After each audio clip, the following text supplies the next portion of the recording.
zpravodajství Televize Nova. Televizní noviny a TNCZ čekají na vaše tipy a videa.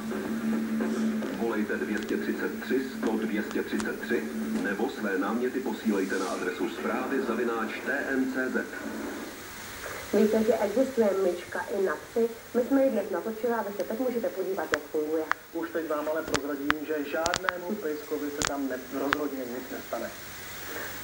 Občas se stává, že po takovémto dovádění si váš pejsek domů přinese něco, co moc hezky nevypadá a navíc to ani moc hezky nevoní. Všichni majitelé psů vědí, jaké útrapy potom následují. Pokud nebudete chtít se koupat doma v koupelně, anebo ho budete chtít jen vyvonět, můžete s ním zajít do speciální koupací samoobsluhy. To se otevře ráno a se to zavře večer.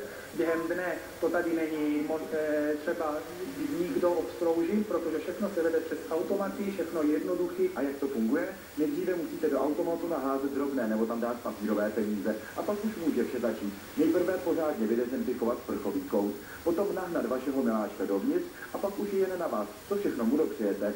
Můžete ho vyvolnit jemným šampónem, odblešit ho a pak mu třeba dát ještě kondicionér pro jemnější srst. To, co psi nemají rádi, je fénování.